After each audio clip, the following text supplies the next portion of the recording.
Morning बच्चों। आज हम पाठ 7 रात का मेहमान पढ़ेंगे। ठीक है। आज़ाद भारत के सपनों को सच करने के लिए भारत के अनेकों युवाओं ने अपने प्राणों की बाजी लगाई, अपना सर्वस्व राष्ट्र की बलि वेदी पर होम कर दिया। ऐसे ही अमर क्रांतिकारी चंद्रशेखर आज़ाद रहे, जिनकी हर सांस में देश और देशवासियों के प्रति प्रेम और उत्सर्ग की भावना कूट कूट कर भरी थी। प्रस्तुत कहानी में आज़ाद के व्यक्तित्व के दो पहलू दिखते हैं, जहां एक ओर वे ब्रिटिश सरकार को चकमा देते हुए उससे लोहा लेते हैं तथा उसी शासन में उनके नाक के नीचे क्रांतिकारी गतिविधियों को अंजाम देते हैं। वहीं दूसरी ओर कल्पना जैसी प्रतिभाशाली छात्रा के संघर्ष और विपन्नता को समझते हुए नोटों से भरा ब्रीफकेस उसे थमाकर अंधेरे में गुम हो जाते हैं। तो बच्चों, इसमें क्या कह रहे हैं? इसमें ये बताया जा रहा है कि हमारे देश को, हमारे भारत देश को के सपने जो होते हैं उसको सच करने के लिए भारत के जो हमारे युवा वर्ग यानी कि जो भी युवा बच्चे हैं वो क्या करते हैं, अपने प्राणों की बाजी लगा देते हैं। सर्वस्व क्या करते हैं, राष्ट्र की बलिवेदी पर होम कर दिया यानी कि अपने आप को वो राष्ट्र के लिए बलिदान कर देते हैं। ऐसे ही हमारे यहाँ एक अमर क्रांतिकारी थे जिनका नाम आप लोगों ने सुना है, चंद्रशेखर आज़ाद, जिन्होंने क्या की थी, अपने देश की आज़ादी दिलाने के लिए बहुत लंबा संघर्ष किया था।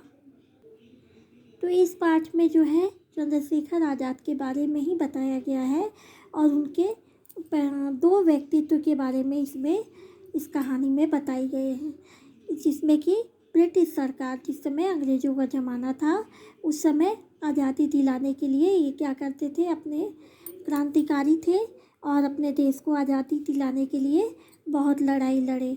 तो उस शासनकाल में वो जो है अपने देश को आज़ादी दिलाने का भी काम किए और दूसरी तरफ क्या किए कि एक कल्पना जैसी एक लड़की थी जो कि बहुत ही अच्छी और प्रतिभाशाली लड़की थी, बहुत संघर्ष करती हुई आगे बढ़ रही थी, उसको एक अपना नोटों से भरा ब्रीफकेस थमा करके क्या करते हैं, अंधेरे में गुम हो जाते हैं। किस लिए देते हैं? ताकि उसकी शादी आसानी से हो जाए और वो जो पढ़ रही है उसका काम अच्छे तरीके से हो जाए। तो बच्चों, इस पाठ में एक ऐसे व्यक्ति के चरित्र को दर्शाता है जिसने मुसीबत के समय भी अपने सच्चे होने का प्रमाण दिया है ना। उन्हीं के बारे में हम आज पढ़ेंगे। 9 अगस्त 1925 की रात को लखनऊ के निकट काकोरी में भारतीय क्रांतिकारियों ने एक ट्रेन से सरकारी खजाना लूट लिया। इस घटना से ब्रिटिश सरकार कांप उठी। क्रांतिकारियों को पकड़ने के लिए अपने गुप्तचरों को आदेश दिए कि कुछ क्रांतिकारियों को फांसी तो कुछ क्रांतिकारियों को आजन्म काला पानी की सज़ा दी गई। किंतु इन सब के बीच मुखिया जो थे इनके क्रांतिकारियों के, चंद्रशेखर आज़ाद, उनको पुलिस न पकड़ सकी।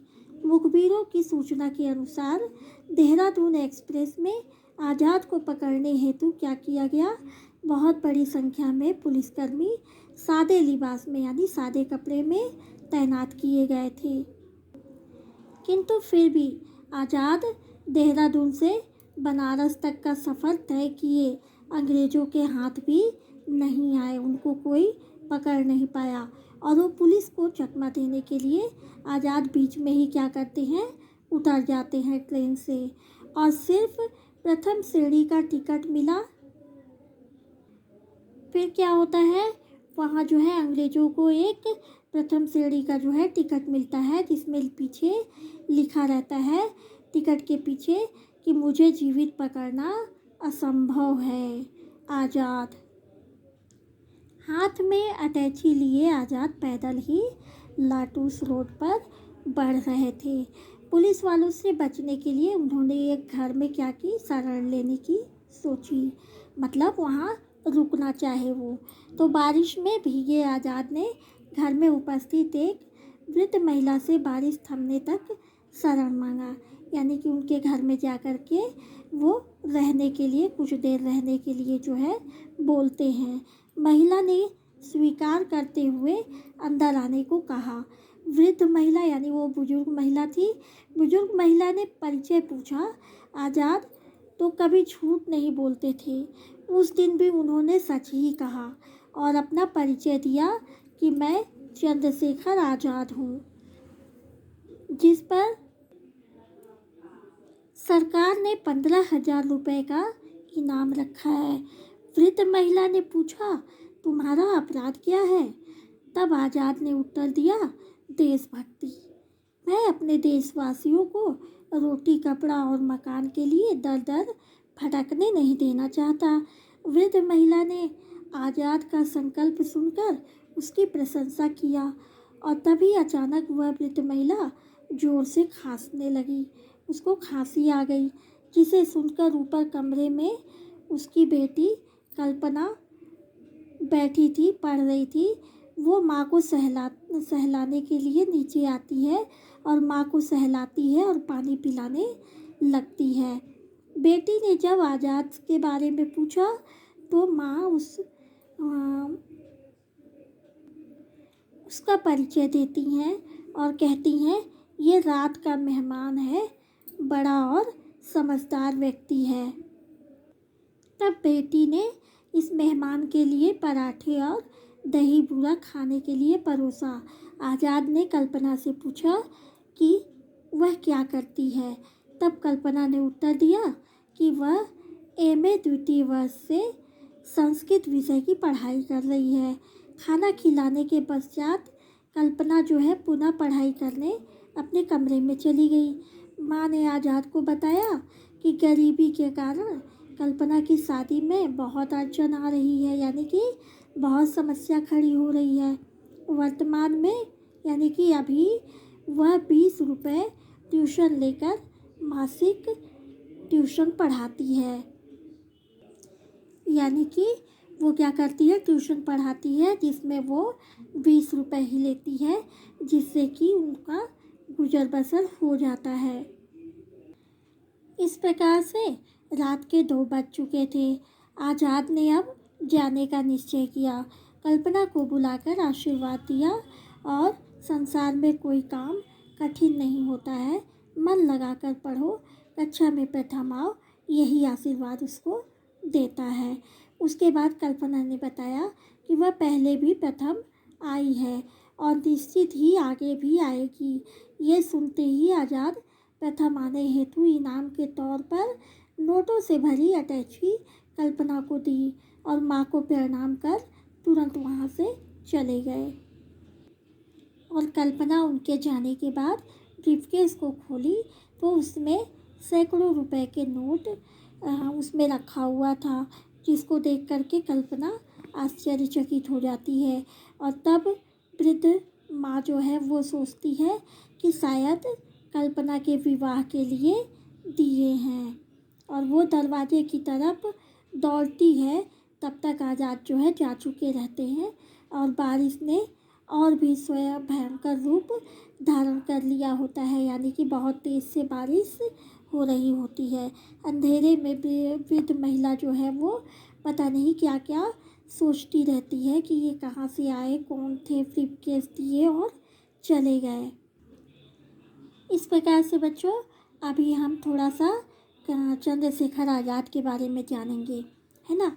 इस कहानी को पढ़ने के बाद हमको क्या मिला देखने के लिए कि चंद्रशेखर आज़ाद जो हैं वो अपने देश के प्रति भी बहुत कर्तव्यनिष्ठ थे और किसी को वो गरीबी में या कष्ट उठाते हुए नहीं देख सकते थे।